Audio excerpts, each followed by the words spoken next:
नमस्कार, आप देख रहे हैं ट्राई सिटी न्यूज और आपके साथ मैं हूं आयुष सूर्यवंशी। इंडिया न्यूज पंजाब पर प्रतिदिन की बड़ी बहस में आज का मुद्दा है बेरोजगारों का शहर बन रहा चंडीगढ़। चंडीगढ़ में पिछले 4 महीनों में बेरोजगारी की दर 6% है, 6.3% है अगर स्पेसिफिक बात की जाए, जबकि राष्ट्रीय बेरोजगारी दर 4.8% है।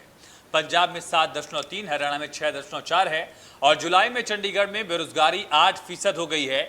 एनएसओ के मुताबिक चंडीगढ़ में 12वीं से अधिक शिक्षित युवाओं की बेरोजगारी दर साल के शुरुआत में 10.5% थी, जो अब 15% हो गई है।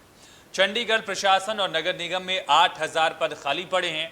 इसके बावजूद युवा रोजगार के लिए भटक रहा है। लॉकडाउन का सबसे तगड़ा झटका फैक्ट्री और कंपनियों को लगा। आंकड़े बताते हैं कि अप्रैल 2020 से फरवरी 2021 तक चंडीगढ़ में 501 कंपनियों को अपना कारोबार बंद करना पड़ा। ये आंकड़े लोकसभा में कॉरपोरेट मामलों के मंत्रालय की ओर से सदन की कार्यवाही के दौरान पेश किए गए हैं, यानी कि ऑथेंटिक है। इससे हजारों लोग बेरोजगार हो चुके हैं कोविड की वजह से। कई शहर छोड़ गए तो कई ने दूसरा काम शुरू कर दिया, लेकिन जो बढ़ती बेरोजगारी है वो अब चंडीगढ़ की शाख पर बट्टा लगाने जैसी है, क्योंकि लगातार बेरोजगारी बढ़ रही है। शिक्षित युवा बेरोजगार हैं और कोविड काल में जब कंपनियां बंद हो रही हैं, कोविड का असर फैक्ट्रीज पर पड़ रहा है। ऐसे में जो निगम में खाली पद है उनको क्यों न भरा जाए और क्यों भरा नहीं जा रहा है, अपने आप में सवाल भी है। और ऐसे में जब लगातार युवाओं को भटकना पड़ रहा है नौकरी के लिए, तो फिर निगम की ये बेरुखी आखिर क्यों है?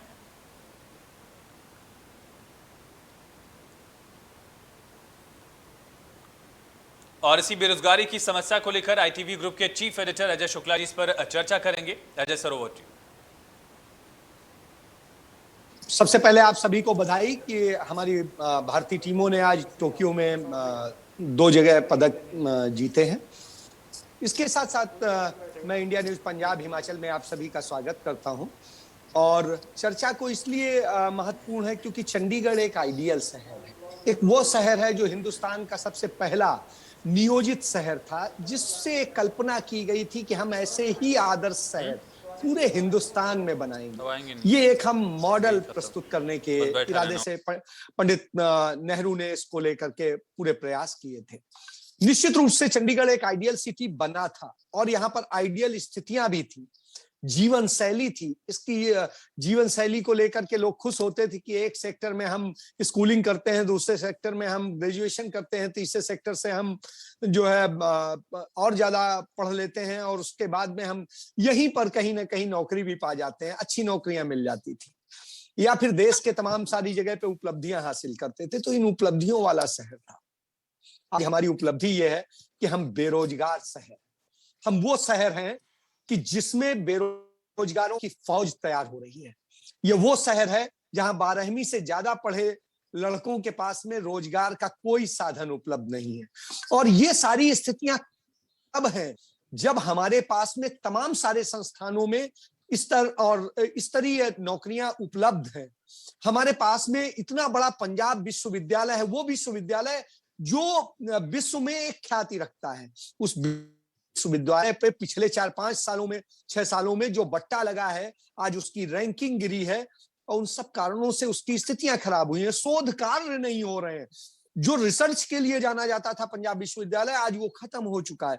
मतलब आज ना बच्चा अच्छा पढ़ पा रहा है, ना अच्छा कर पा रहा है और न रोजगार के साधन उपलब्ध हो पा रहे हैं। ऐसी स्थिति में, ऐसे बेरोजगार शहर में, ऐसे पूरी तरीके से बर्बाद होते शहर में जब हम रह रहे हैं तो हमें तकलीफ होती है। और इसी तकलीफ पे मैं चर्चा के लिए सबसे पहले जाना चाहूंगा। हमारे साथ में पंजाब यूनिवर्सिटी के टीचर्स एसोसिएशन के अध्यक्ष, पूटा के अध्यक्ष डॉक्टर मृत्युंजय कुमार जी हैं। मृत्युंजय जी, आपके पास आना चाहूंगा कि चूंकि आप इसको लेके बहुत ज्यादा रिसर्च करते रहते हैं, सारी चीजों, चाहे पंजाब यूनिवर्सिटी के मुद्दे हों चाहे दूसरे हों, आप उठाते रहे। तो आज जब ये हालत हो रही कि आपने कल्पना की थी ये चंडीगढ़ होगा, ये पंजाब विश्वविद्यालय होगा, ये वो शहर आइडियल सिटी का हाल होगा? जी मृत्युंजय जी। सबसे पहले thank you very much Ajay ji for raising such an important issue. आवाज आ रही है मेरी? जी जी बिल्कुल आ रही। आपने सही बात कही। चंडीगढ़ कर्मचारियों और विद्यार्थियों का शहर शुरू से है। अगर आप यहाँ के पॉपुलेशन को देखें तो यहाँ कर्मचारी हमेशा से आउट स्मार्ट करते हैं दूसरे पॉपुलेशन। और इसलिए विद्यार्थियों का भी ये शहर बन जाता है। पंजाब यूनिवर्सिटी के अलावा यहाँ government colleges, medical college, PGI, तमाम स्कूल अगर आप देखोगे तो दूसरी जगहों से अच्छी पोजीशंस में है। लेकिन सही बात है कि हम क्यों आज इस मोड़ पर खड़े हैं कि हम अपने इस छोटे से पॉपुलेशन को कैटर नहीं कर पा रहे हैं। तो इस चीज को समझने के लिए मैं दो चार बातों को कहूंगा। सबसे पहला चीज जो है, प्रियम्बल में सोशलिज्म वर्ड है अजय जी। जी, इस सोशलिज्म का मतलब होता है इक्विटेबल, अगर एजुकेशन सेंस में बात करें हम, equitable distribution of education to all section. ये जिम्मेवारी सरकार की है। Shrinking budget of health and education, आप पिछले 5 से 6 साल का उठा लीजिए, हेल्थ और एजुकेशन पूरी तरह से बजटरी सपोर्ट से धीरे धीरे खत्म होता जा रहा है। पंजाब यूनिवर्सिटी की बात की, पिछले डिबेट में हमने कहा यह 1600 टीचर की जगह 500 के आसपास टीचर जो है उस गुणवत्ता को बनाए रखने में जुड़े हुए हैं जो 1882 में एक ऐसी यूनिवर्सिटी बनी थी जिसकी दुनिया में मिसाल है। गेस्ट फैकल्टी, समय पर उनको पैसे नहीं मिलते हैं। यहां पर गेस्ट फैकल्टी और परमानेंट फैकल्टी के बीच एक होता है सर टेनियर फैकल्टी, एडहॉक फैकल्टी, इसका कॉन्सेप्ट नहीं है। 25,000 रुपये उनको वो भी समय पर नहीं मिलता है। Pay commission, it has not been implemented so far. 2016 में इंप्लीमेंट होना था, आज 2021 आ गया, आज भी हम रैली से आए। No recruitment of teachers from UPSC in the government college for many years. Youth दिशाविहीन और फ्रस्ट्रेटेड हो गए हैं। आज मैं पंजाब में गया हुआ था, एक पी फैक्टो की मीटिंग थी, उसमें मुझे बताया गया कि 1850 टीचर की जगह 300 टीचर से काम चल रहा है। अभी यूजीसी ने एक दिशा निर्देश जारी की कि अगर आप जैसे कॉलेज में या यूनिवर्सिटी में आपको रिक्रूटमेंट चाहिए तो नेट सब्जेक्ट में आपको क्वालिफिकेशन के अलावा यूजीसी नेट निकालना पड़ता है। अब जो है गवर्नमेंट ने जुलाई 2021 से नेट प्लस पीएचडी मैंडेटरी कर दिया है। कुछ दिनों के बाद आप सुनोगे नेट पीएचडी प्लस कोई एक बुक लिखोगे। कहने का मतलब है यूथ को रोजगार से हटाने के लिए चरणबद्ध तरीके से गवर्नमेंट काम कर रही है। बाजारू चीजों, हमारा मार्केट से जुड़ाव हो गया है कि हम कितना मार्केट को यूनिवर्सिटी में जगह दें, रिसर्च में उनकी कितनी भागीदारी है, हम जो लैब बढ़ा रहे हैं उसमें क्या कोई कंपनी से भागीदारी कर सकते हैं। तो पूरा हमारा मकसद जो मतलब दुकानदारी बन गई है। तो अब आप हमें इस चीज को बताएं कि इसकी जिम्मेवारी सरकार से शुरू होती है, सरकार के साथ साथ यूनिवर्सिटी प्रशासन। और अगर आप देखोगे जैसे आपने बताई कि यहाँ की जो बॉडीज है, नगर निगम या चंडीगढ़ प्रशासन, ये भी जॉब कैटर करने की एक अच्छी वो थी, यहाँ भी कोई रिक्रूटमेंट नहीं हो रही है। तो हमसे आज बच्चे पूछते हैं कि सर इस पढ़ाई का मतलब क्या है, और हम आंसरलेस हो जाते हैं, इसलिए कि तत्काल ये चीज दिख नहीं रहा है। कोविड के बाद सरकार को प्रोएक्टिव मेजर लेकर के विद्यार्थियों को समझना चाहिए, उनको जोड़ना चाहिए, तो लोग बेरोजगार हो रहे हैं। तो मेरा इस संदर्भ में यही कहना है कि हर स्टेज, हर स्तर पर गिरावट हुई है। जो हमारी संविधान की भावना थी, जिस वजह से ये रिपब्लिक बना था, उस तौर तरीके से काम नहीं हो रहा है। अगर वो हो तो हम और ऊंचाई को पा सकते हैं। चलिए डॉक्टर साहब, मैं फिर आऊंगा। मैं नसीब जाखड़ जी हैं हमारे साथ, इंटक के प्रधान हैं, और मैं नसीब जी के पास जाना चाहूंगा। जी, मैं पिछले लंबे समय से एक देख रहा हूं एक कि अब जो है भर्तियां हो नहीं रही हैं नई, बेरोजगारों की फौज।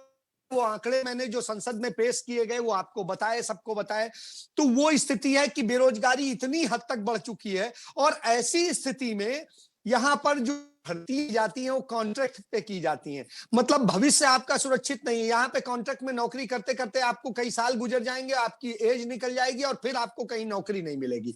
और इन सब स्थितियों पे आप जो है, आपकी संगठन है, तो आप लोग कर्मचारियों की लड़ाई लड़ते हैं और दूसरों की लड़ते हैं। तो क्या इसके लिए कभी कोई लड़ाई लड़ रहे हैं, या इसके लिए यूथ का जो है, हमारा युवा जो भविष्य है उसका भविष्य बचाया जा सके, उसके लिए कुछ कर रहे हैं? जी नसीब। देखिए, बिल्कुल सही बात है शुक्ला जी। सबसे पहले तो मैं आपका धन्यवाद करूंगा, आपके चैनल का धन्यवाद करूंगा जिसने मजदूर, कर्मचारी और युवाओं की आवाज उठाई। शुक्ला जी, मैं आपको बताना चाहूंगा, पिछले कई सालों से हम इंटक का काम देख रहे हैं चंडीगढ़ के अंदर। अब सरकार कहती है कि आत्मनिर्भर बनो, आत्मनिर्भर क्या आपका आपका माइक ऑफ हो गया। जाता है? वो इसलिए जाता है हम पढ़े लिखे, रोजगार के अवसर पैदा हो और हम डॉक्टर बने, वकील बने, सब कुछ बने। लेकिन सरकारों की क्या मंशा है? 2 साल से तो ये कोरोना का बहाना है, ऑनलाइन स्टडी करवाते हैं, उसमें ऑनलाइन में बच्चे पढ़ नहीं पाते हैं। आप देख लीजिए, एक तो रैलियां हो सकती है, चुनाव हो सकते हैं, सब कुछ हो सकता है, लेकिन कॉलेज और स्कूल बंद होते हैं। ये शिक्षा का सत्र नीचे गिराने की बात है।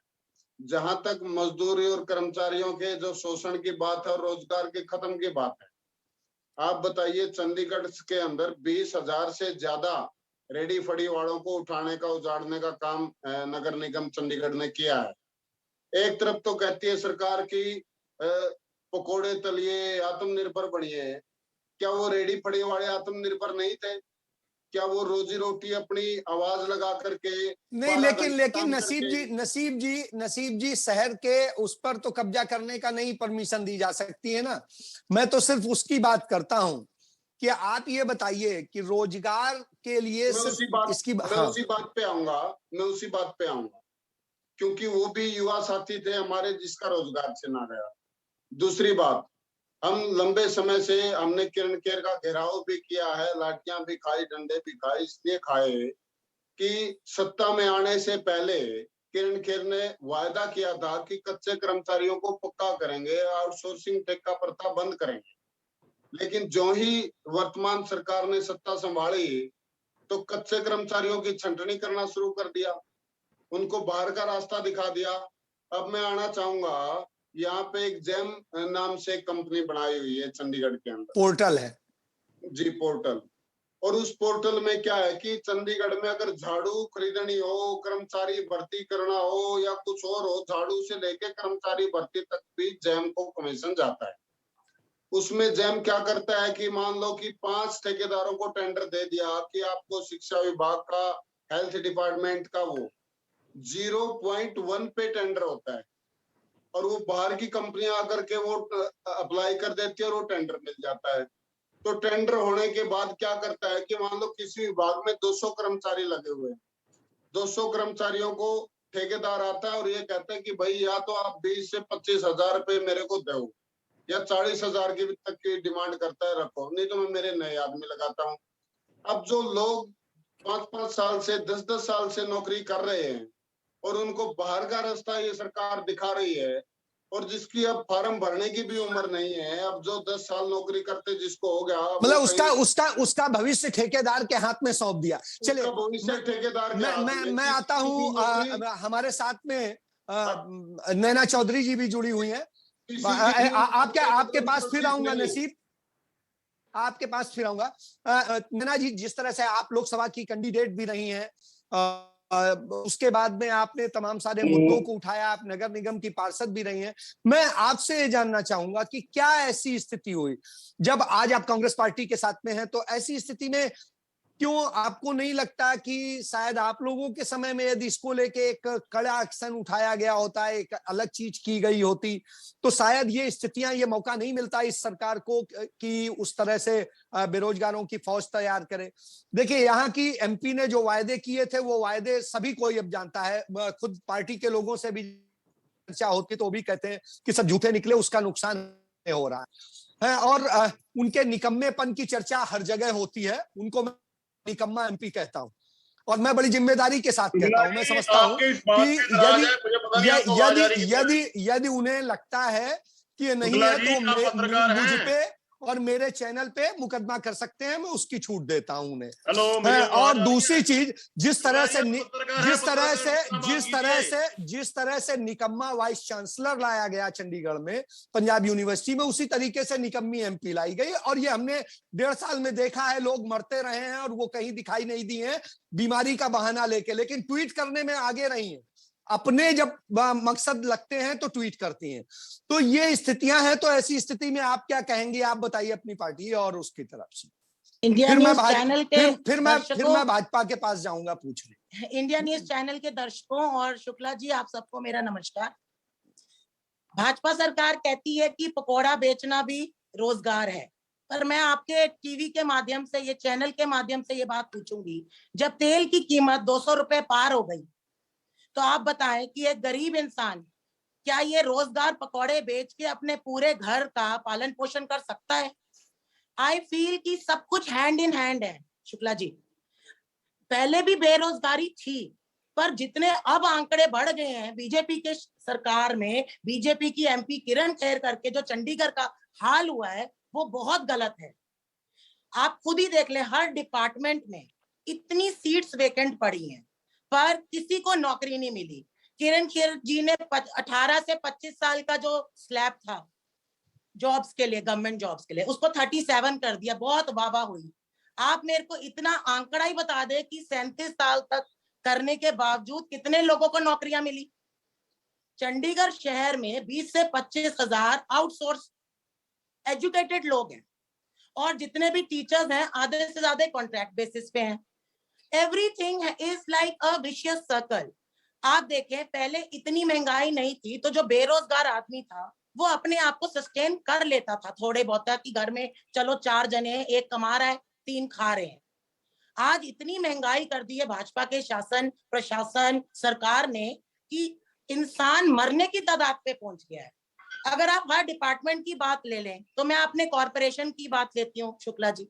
जब मैं काउंसलर थी, बीएसपी से तब थी, आज मैं कांग्रेस पार्टी की हूँ, तब बंसल जी हमारे एमपी थे, सरकार भी कांग्रेस की थी। आप मानेंगे कॉर्पोरेशन के पास 500 करोड़ की तो तब एफडी थी और इतना सरप्लस पैसा पवन बंसल जी लेके आते थे कि कोई डेवलपमेंट वर्क में कोई दिक्कत नहीं। आज आप देखो, भूखी नंगी होगी कॉर्पोरेशन, अपने पक्के एम्प्लॉइज को पैसे देने के लिए है नहीं, तो आपको क्या लगता है वो अपनी जो सीट्स खाली हैं उसमें नए एम्प्लॉइज भरेगी? You know everything Punjab university की हाँ, बस आ रहा हूँ, आप ही के पास आ रहा हूँ। लेट आए हैं आप, सबसे पहले आप ही से पूछना तो आए हैं, पर ये एक तरफ के तो आप 4 लोग बुला लेते हैं। हाँ, आता हूँ कभी कभी आप शुक्ला जी, आता हूँ। एमपी साहिबा की बात लें कि उन्होंने कौन सा कोई बड़ा प्रोजेक्ट या मेगा प्रोजेक्ट इस शहर को दे दिया जिससे एम्प्लॉयमेंट बढ़े। बहुत सारी चीजें हैं, जैसे कि सरकारी स्कूल, कॉलेज, यूनिवर्सिटीज, हर डिपार्टमेंट में, चाहे एजुकेशन हो, चाहे कॉर्पोरेशन हो, चाहे सरकारी दफ्तर हो, अगर आप आंकड़े लगाएं, इतनी सीट्स वेकेंट हैं, क्यों नहीं उनको भरा जाता आज भी? चलिए, क्यों नहीं भरा जाता? मैं जाता हूं गुरप्रीत जी के पास। मैंने जैसे पहले कहा, मैं फिर दोबारा रिपीट करता हूं कि जितने कामों की समीक्षा करने के बाद में, हमारे यहाँ यूपी में शब्द कहा जाता है निकम्मा, और जब मैं कामों की समीक्षा करता हूं तो मैं चंडीगढ़ में एमपी के तौर पे सबसे निकम्मा एमपी आज तक के इतिहास में किरण खेर को मानता हूं। मैं सबसे निकम्मा वाइस चांसलर जो है इस समय पंजाब यूनिवर्सिटी के वीसी को मानता हूं। मैं जब देखता हूं कि कोई रिजल्ट धरातल पे नहीं है और झूठ बोलने का पूरा क्रम चल चला है, जबकि ये वही पार्टी है जिसके तमाम सारे जो पहले नेता रहे हैं और इसके अध्यक्ष भी रहे हैं और दूसरे लोग भी रहे हैं, वो बड़ा अच्छे ढंग से करते रहे हैं। ऐसा नहीं है कि सारे ऐसे रहे, लेकिन आज ये स्थिति हो गई और उसका नतीजा है न चंडीगढ़ स्वच्छ है, न चंडीगढ़ में व्यवस्थाएं सही हैं, न चंडीगढ़ में सर्विसेज डिलीवर हो पा रही हैं, और बेरोजगारी, आज बेरोजगारों की फौज बन गई है। और भारत सरकार खुद जवाब देती है संसद में कि चंडीगढ़ आज बेरोजगारी के स्तर में नेशनल उसमें भी सबसे ऊपर आ रहा है। तो ऐसी स्थिति है, इस छोटे से शहर में यदि स्थिति है, शिक्षा का स्तर बिल्कुल नीचे गिर गया है, तो जब ये स्थिति है तो इसके लिए जिम्मेदार कौन है? जी गुरप्रीत, बताएं, अब आप जो बोलना चाहें बोलिए। जी, आपका हो गया पूरा भड़ास निकाल बिल्कुल बिल्कुल बिल्कुल, अब आप बोलिए। मैं भड़ास नहीं, मैं रिक्वेस्ट करता हूँ। हाँ, बोलिए बोलिए जो बिल्कुल, मैं किसी पे इंटरप्ट नहीं किया, अभी आप इंटरप्ट मत करिए। कोई नहीं करेगा, कोई नहीं करेगा। पहली बात तो जो आपने भाषा का प्रयोग किया है शुक्ला जी, आप पत्रकार हैं, आप किसी राजनीतिक पार्टी के नहीं हैं, इस तरह का भाषा का प्रयोग आपको नहीं करना चाहिए, बाकी लोग करें वो उसकी अलग बात है। एक बात, दूसरा, चलिए आपकी सलाह को उन्होंने सोचूंगा। कहा, इन्होंने भाई साहब ने कहा कारपोरेशन में या दूसरे में कोई वो नहीं आई है, वैकेंसी नहीं आई है। मैं बता रहा हूं कि कारपोरेशन में वैकेंसी आई, लेकिन इससे पहले ये जरूर पूछ लेता हूं कि इन्होंने कितनी वैकेंसियां क्रिएट की थी। अभी बहन जी अभी बोल रही थी, जो इन्होंने कितनी वैकेंसियां क्रिएट की थी, कितने लोगों को भर्ती किया था। हमने तो आज फायर ब्रिगेड के अंदर भी भर्ती खुली हुई है, उसके फॉर्म भरे हुए हैं, उसकी भर्ती का प्रोसेस चालू है। हमारे यहाँ जो ड्राइवर्स रखने थे, हमने गाड़ियां खरीदी, यहाँ door to door garbage collection. नहीं, आप कॉन्ट्रैक्ट बेसिस पे ड्राइवर्स कर के रहे हैं लिए कि हमने आउटसोर्स कर रहे हैं? आपने भर्ती तो रोजगार आप ही पे नहीं दे रहे। लात मारने का काम किया। एक मिनट मैंने नहीं पहले नहीं, कहा सुन था, लीजिए, सुन लीजिए, तीन जवाब लोग देने हैं, दीजिए, एक मेरे जवाब बदनाम देने बोलने में दीजिए, लगे हैं। भाई साहब मैं गुरप्रीत को जवाब देने दीजिए, गुरप्रीत को जवाब देने दीजिए। 4 लोगों को 20 मिनट मिले हैं बोलने के लिए। गुरप्रीत बोलिए, बोलिए, 2 मिनट भी बर्दाश्त अरे नहीं कर पा रहे आप। बोलिए, बोलिए भाई। गाड़ियां खरीदी गई और door to door garbage collection के ऊपर हमने उन लोगों को पक्के तौर पे लगाया, ये हमने कम नहीं किया।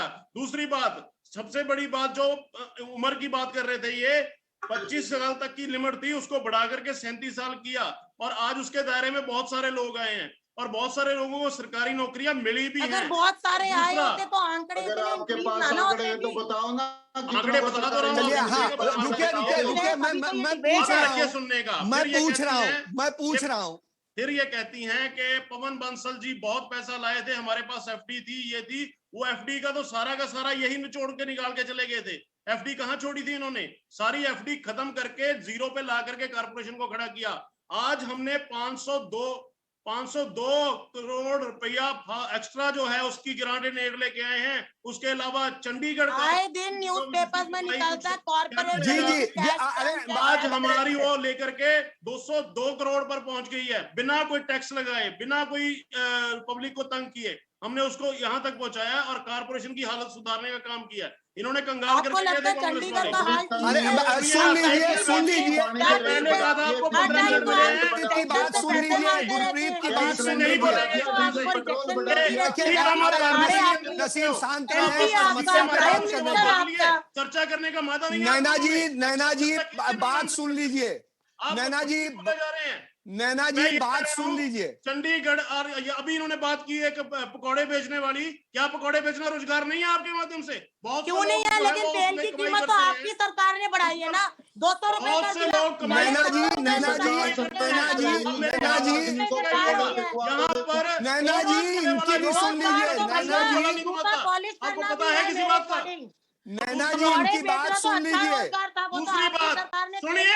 इतनी कर दी अरे कि बहन वो जी, भी खामोश बेचारे है। अरे बंद कर दिया। सुनिए नैना जी, और दूसरी बात बात सुन ये, लीजिए, बात अभी सुन लीजिए, मैं कोरोना आपको के मौका दूंगा। महामारी के दौरान, कोरोना महामारी में पूरी दुनिया में ये सिनेरियो बना है। पूरी दुनिया में लोगों की नौकरियां की है। चंडीगढ़ कोई विशेष शहर नहीं है कि इसमें प्रॉब्लम नहीं आएगी। प्रॉब्लम आएगी, लेकिन इसके लिए भी हमने उसके साथ लड़ने का पूरा प्रयास किया। जो रेडी फड़ी वाला था उसको भी 10-10 हजार रुपए हमने लोन दे करके कि आप अपना काम दोबारा से शुरू करें लॉकडाउन के बाद, उसको भी हमने बाजू पकड़ने का काम किया। और दूसरा भाई साहब, सारी आपकी स्मॉल स्केल इंडस्ट्रीज तो बंद हो गई, 500 से अधिक इंडस्ट्रीज तो बंद होगी, आपने उनके लिए क्या अरे किया? छोड़ दीजिए अरे बहन जी, अपने नैना टाइम जी, पे बोलिएगा। नैना जी, ये तो आपके नैना आंकड़े जी, सुन बताते हैं। लीजिए, स्मार्ट सुन सिटी लीजिए। बनाने के बड़ी लिए प्रोजेक्ट इंडस्ट्रीज कौन तो लेके थी हम आ गए? छोटी चंडीगढ़ इंडस्ट्री स्मार्ट थी, सिटी सारी के तो बंद हो तहत गई। पूरी इसकी लाइट व्यवस्था चेंज की। पानी 29 MJD हम लेकर के सब आए कुछ हैं तो यहाँ आप पर। प्राइवेटाइज कर रहे हो, बिजली भी आज आपने प्राइवेटाइज कर दी। क्या आप लोगों को सरकारी नौकरी देंगे? किया, साइकिल ट्रैक्स पे लाइटें लगवाने का काम किया, न- सौंदर्यीकरण का काम किया। पार्कों में आज सीसीटीवी कैमराज, एक बहुत देर से हमारी डिमांड थी, आप लोगों ने कभी नहीं की पूरी। सीसीटीवी कौन से पार्क में लगा हुआ है सीसीटीवी पूरा कैमरा? सर्विलेंस के ऊपर हमने लगाए हैं। मेरे पार्कों में तो कहीं नहीं लगा सीसीटीवी कैमरा। चलिए, एक मिनट। चंडीगढ़ से बाहर नहीं चंडीगढ़ का बुरा हाल कर दिया। नैना जी, शांत रहिए।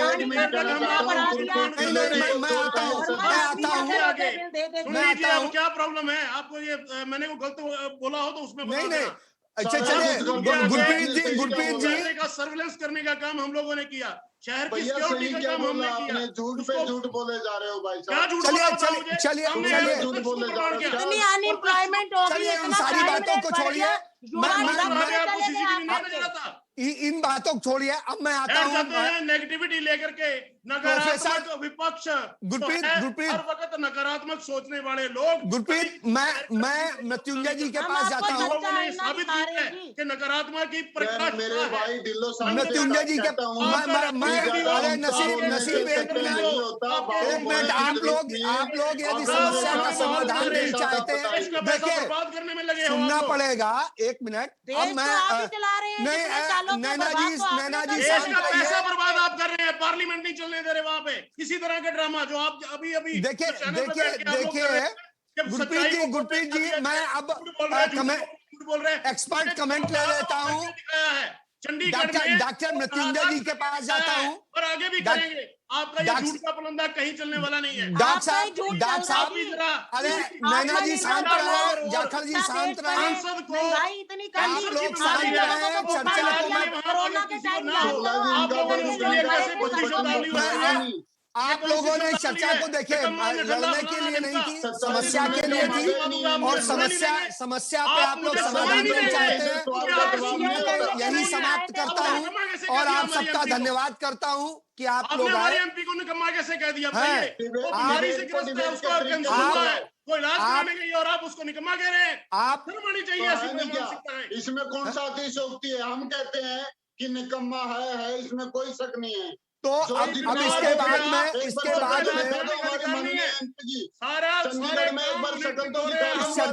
चर्चा को समाप्त करते हैं, साथ ऑनलाइन मीटिंग्स में आते हैं और इस उम्मीद के साथ कि शायद इसी तरह आप लोग लड़ते रहेंगे, समस्या का समाधान नहीं निकालेंगे और ये पॉलिटिकल स्थिति है, आंकड़ों को भी नकारेंगे जो आपके आंकड़े हैं। और ऐसी स्थिति में अब मैं चर्चा को समाप्त करता हूं क्योंकि समय की बाध्यता है। पड़ेगा आपको, तो चारा है नहीं, क्योंकि बात तो किसी की सुननी नहीं। आपने अपना बोल दिया एजेंडा, 4 लोग अगेंस्ट में बिठा करके उन्होंने अपना एजेंडा बोल दिया। आखिर में जब हमारी सच्चाई बताने की बारी आई, आपने इस तरह से चर्चा को समाप्त किया क्योंकि भाजपा के पास कोई आंकड़े नहीं है और वह कोई जवाब नहीं दे पा रहे। डिस्कशन इसके साथ में चर्चा को हम समाप्त करते हैं। धन्यवाद।